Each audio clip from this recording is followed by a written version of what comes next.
હવે જો પાણીના જે અમૂલ્ય સ્ત્રોત છે પાઠની અંદર આગળનો ટોપિક જોઈએ તો પાણીના સ્વરૂપો વિશે કે કયા કયા સ્વરૂપમાં પાણી મળી આવે છે એના ઉપર જોઈએ તો શું તમને ભય છે કે કોઈક સમયે ઉપયોગમાં લેવાતું પાણી સમાપ્ત થઈ જશે? તમે જાણો છો કે વિવિધ કુદરતી પ્રક્રિયા દ્વારા પૃથ્વી પર પાણીની માત્રા કરોડો વર્ષોથી જળવાઈ રહી છે. હવે જો ઘણી બધી કુદરતી પ્રક્રિયાઓ છે જેના કારણે વર્ષોથી આપણે એવું કહી શકીએ કે પાણીની જે માત્રા છે એ પૃથ્વી ઉપર જળવાઈ રહી છે, વધતી નથી, ઘટતી નથી. કઈ પ્રક્રિયાઓ છે એવું વિચારીએ તો એક વરસાદની પ્રક્રિયા આપણે જાણીએ છીએ કે વરસાદ આવે જેના કારણે પૃથ્વી ઉપર મીઠું પાણી આપણને મળી રહે છે. જો વરસાદ ન પડતો હોત તો પૃથ્વી ઉપર આપણને મીઠું પાણી મળી રહે નહીં. હવે આ જે વરસાદ પડવાની ક્રિયા છે કઈ રીતે થતી હોય તો જો તમે જાણો છો કે ઉનાળો છે એમાં ખૂબ જ ગરમી પડે. તો ઉનાળામાં ગરમી પડે ત્યારે શું થાય? બાષ્પીભવન, મતલબ પાણી છે એ બાષ્પ સ્વરૂપે રૂપાંતર પામે અને એ બાષ્પ શું થશે? ગરમ હવા ઉપર તરફ જાય એટલે બાષ્પને લેતી જશે. તો આ બાષ્પ ઉપર ગયા પછી સંઘનન એટલે કે એકત્રીકરણ થાય અને એના કારણે વાદળ બંધાય. વાદળ બંધાવાની ક્રિયા છે શું થતું હોય તો પાણીની બાષ્પ અને ધૂળના રજકણો આ બધા એકબીજા સાથે જોડાય આને વાદળ સ્વરૂપે રચાય છે. પછી આ જે પાણીની બાષ્પ છે એ જોડાઈતી જાય એમ એનું કદ વધે. હવે કદ વધે એટલે એમાં રહેલો દ્રવ્યનો જથ્થો પણ વધે છે અને ત્યારે એનું વજન વધે. વજન વધે એટલે એ સરળતાથી નીચે તરફ પડે છે અને આ જે પાણીની બૂંદ સ્વરૂપે બાષ્પ આવી એક પ્રકારે જોવા જઈએ તો વરસાદ રૂપે છે.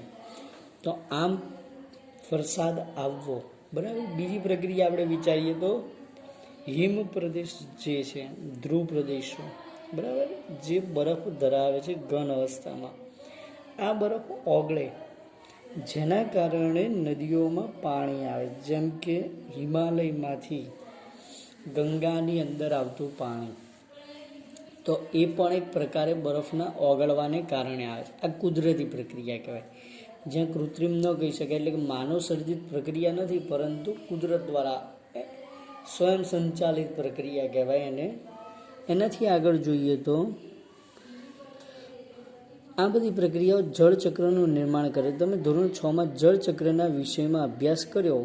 તમારા પોતાના વિચારો લખો કે જળચક્ર વિશે શું જાણો છો. જળચક્ર એટલે શું? તો પૃથ્વીની સપાટી પર રહેલું પાણી વાતાવરણમાં જાય અને વાતાવરણમાંથી પાછું એ પાણી પૃથ્વીની સપાટી પર આવે છે.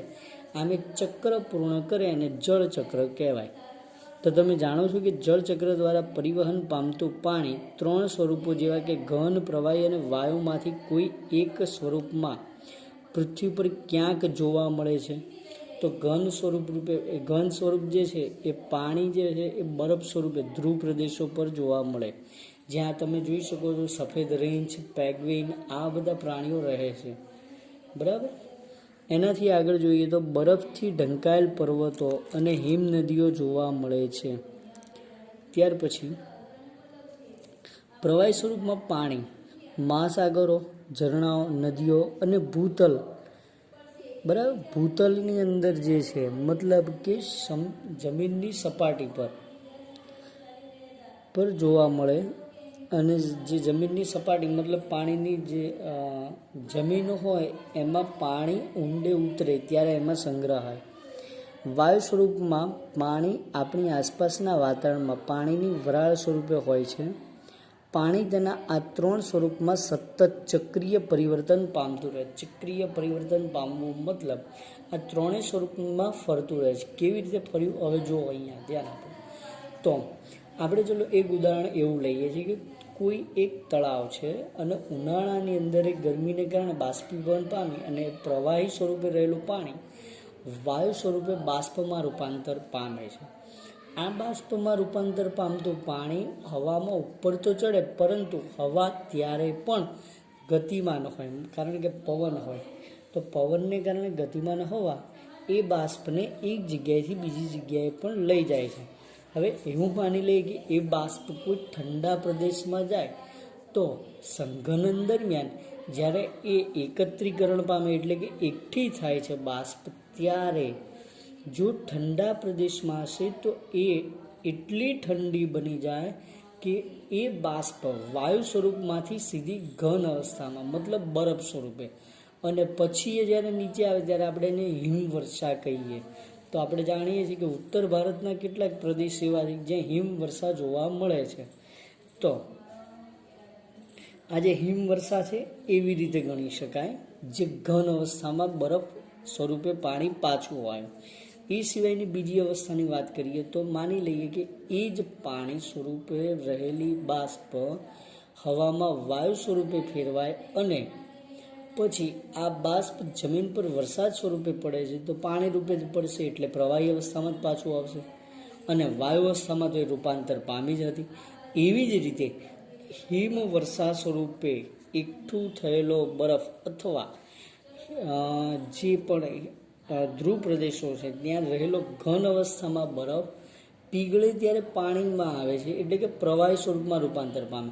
તો આમ ઘનથી પ્રવાહી થયું, પ્રવાહીનું બાષ્પીભવન થતાં વાયુ સ્વરૂપમાં થશે, અને વાયુમાંથી પાછું ઠંડુ પડે તો એ પ્રવાહીમાં પણ જઈ શકે છે અને ઘન અવસ્થામાં પણ જઈ શકે છે. એની પાસે બંને ઓપ્શન છે ત્યાં.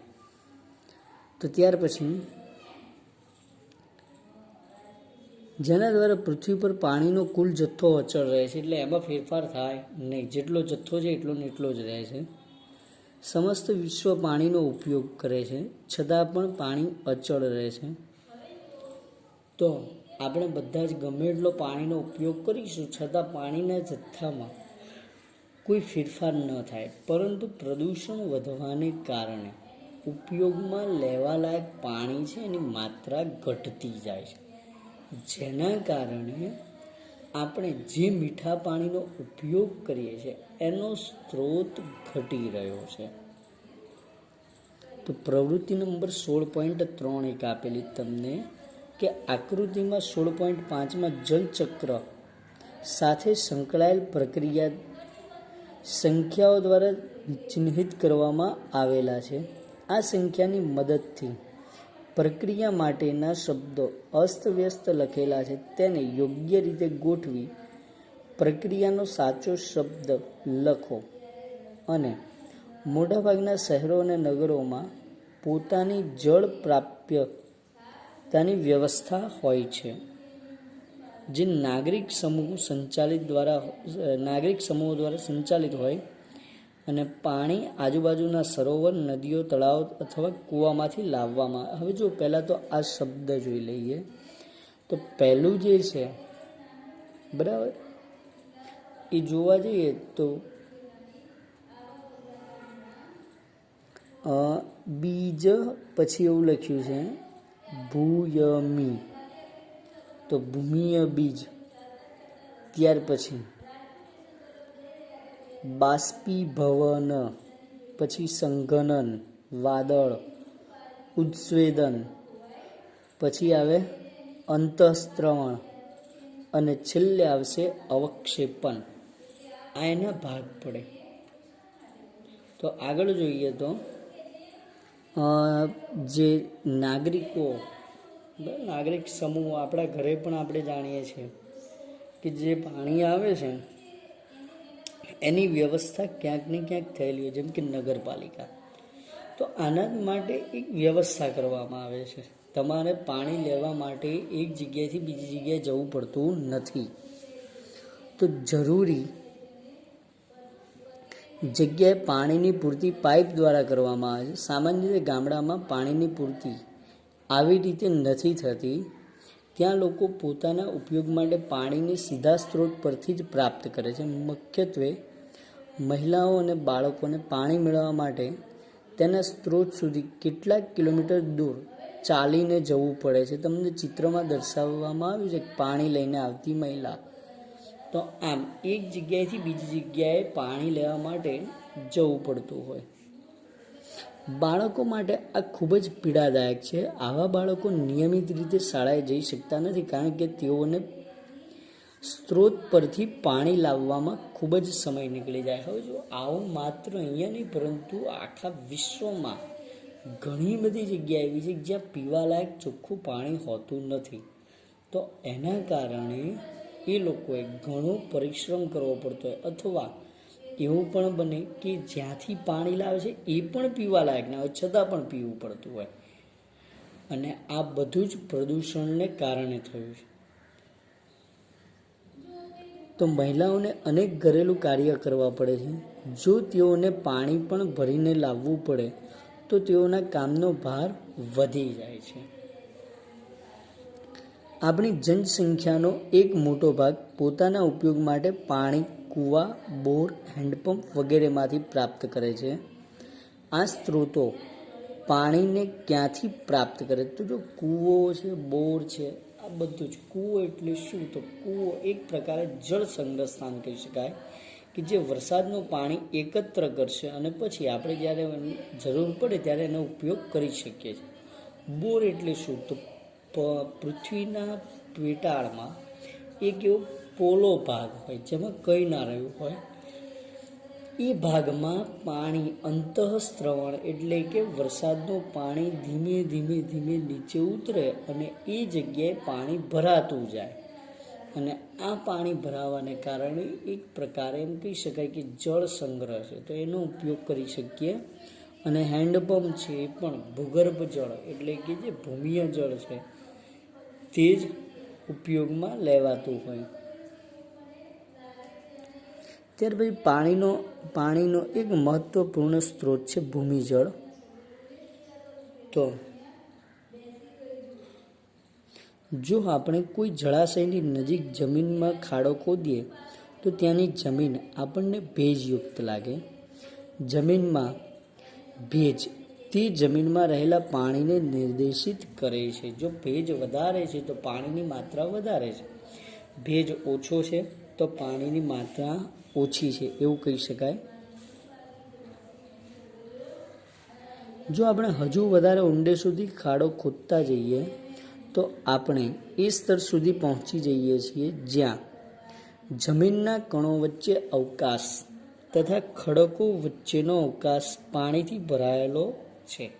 આજે કીધું અવકાશનો અર્થ થાય જગ્યા, બરાબર. જમીન વચ્ચે એવી જગ્યા રહેલી હોય જે પાણીથી ભરાયેલી હોય અથવા જમીનના પેટાળમાં એટલે પૃથ્વીના પેટાળમાં રહેલા ખડકો એના વચ્ચે પણ પાણી ભરાયેલું છે, એ સ્તર સુધી આપણે પહોંચી શકીએ.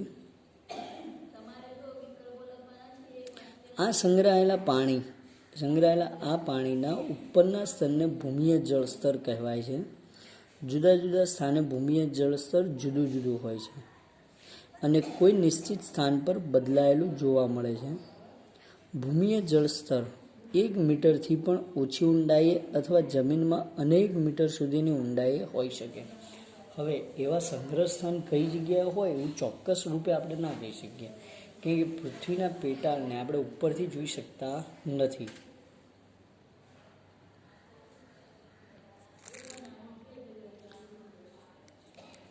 પછી ભૂમિય જળસ્તરની નીચે જોવા મળતા પાણીને ભૂમિય જળ કહે છે.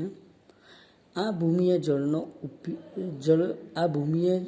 જળનો સ્ત્રોત કયો? તો જો વરસાદનું પાણી અન્ય સ્ત્રોતો જેવા કે નદીઓ અને તળાવોનું પાણી જમીનમાંથી પસાર થઈ જમીનની નીચે ઊંડાઈમાં આવેલ ખાલી સ્થાન કે તિરાડોને ભરી દે છે. ભૂમિમાં પાણી નીચેની તરફ પ્રસરણ પામવાની ક્રિયાને અંતઃસ્ત્રવણ કહેવાય. જે વરસાદનું પાણી છે જમીનની સપાટી ઉપર વધારે સમય સુધી રહેશે તો એ શું કરે? ધીમે ધીમે જમીનમાં ઉતરે અને આ ઉતરવાની જે ક્રિયા છે એમાં એ કોઈ એક સ્થાન જ્યાં જમીનમાં ખડકો વચ્ચે અવકાશ હોય અથવા તો જમીનમાં કોઈ પણ બે ભાગ વચ્ચે તિરાડ કેવું હોય તો ત્યાં ભરાઈ જાય, જેના કારણે ધીમે ધીમે એ જગ્યા વધતી જ છે. આ પ્રક્રિયા દ્વારા ભૂમિય જળસ્તરના પાણીની પુનઃપૂર્તિ થઈ જાય છે. કેટલાક સ્થાનોએ સ્થિત કઠણ ખડકોના સ્તરો વચ્ચે ભૂમિય જળ સંચિત થાય છે. તો પૃથ્વીના પેટાળમાં જે જગ્યા રહેલી છે ત્યાં અમુક સ્થાન એવા હોય જે ખૂબ જ મજબૂત હોય. જો એવા મજબૂત સ્થાનો કીધા, કેટલાક સ્થાનોએ સ્થિત કઠણ ખડકોના ખડકોના સ્તરોની વચ્ચે ભૂમિય જળ સંચિત થાય છે. આ રીતે સંચિત ભૂમિય જળ ભંડારને જલભર અથવા તો જળ સંગ્રાહકો કહે છે. મતલબ ત્યાં પાણીનો સંગ્રહ કરતું સ્થાન છે, એટલા માટે એને જળ સંગ્રાહક કહેવાય. જલભરોમાં ના પાણીને સામાન્ય રીતે બોર કૂવા અથવા હેન્ડપંપની મદદથી બહાર કાઢવામાં આવે છે. આ જે પાણી છે એને બહાર કાઢવા માટે સામાન્ય રીતે બોર કૂવાનો અથવા તો હેન્ડપંપનો ઉપયોગ કરવામાં આવે, જેના કારણે એને દબાણપૂર્વક બહાર લાવી શકાય. ત્યાર પછી કહેવાય છે, શું તમે એવા સ્થાનો ગયા છો જ્યાં નિર્માણ કાર્ય થઈ રહ્યું હોય? કામદારોને નિર્માણ માટે પાણી ક્યાંથી પ્રાપ્ત થાય?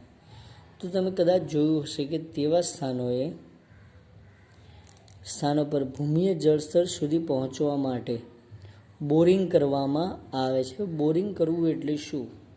તો બોરિંગ કરવું એટલે ઊંડાઈ સુધી પાઇપ ઉતારી અને ત્યાંથી એ પાણીને મોટર દ્વારા બહાર ખેંચવાની ક્રિયા. તો ત્યાં કામ કરતા માણસો પાસેથી જાણકારી પ્રાપ્ત કરો કે પાણી પ્રાપ્ત કરવા માટે કેટલી ઊંડાઈ સુધી બોરિંગ કરવું પડ્યું. શું આપણે ભૂમિની અંદર નિરંતર પાણી બહાર કાઢી શકીએ છીએ? આવું કરવાથી ભૂમિય જળ સ્તર પર કેવો પ્રભાવ પડે? તો જો નિરંતર પાણી કાઢી ન શકાય. આપણે ઘણી બધી જગ્યાએ જોઈએ છીએ કે પાણી નિરંતર કાઢવાને કારણે શું થાય, તો પાણી જો તમે નિરંતર કાઢે જ રાખો છો તો એ જગ્યા પોલી થઈ જાય. પોલી થવાને કારણે એ જગ્યા ગમે ત્યારે ધસી પડે છે અને આવા પૃથ્વીના જે સ્તર છે, આપણું જમીનનું સ્તર છે, ત્યાં ખાડા પણ જોવા મળી શકે છે. તો આ જે ક્રિયા છે કે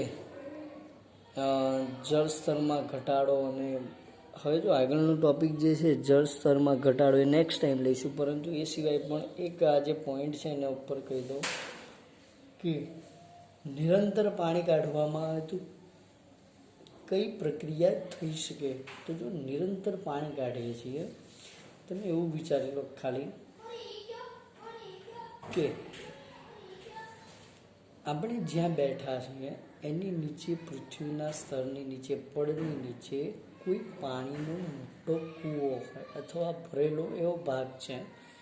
જો તમે એને પાણી બધું જ બહાર કાઢી નાખો છો તો પાણી જે છે એ ઉપરના સ્તરને આધાર આપતું હતું, એ આધાર આપી શકે નહીં. હવે કોઈ વજનદાર વસ્તુ અહીંથી પસાર કરો છો, બરાબર, ખૂબ જ વજનદાર હોય એવી વસ્તુઓ પસાર કરીએ તો શું થશે?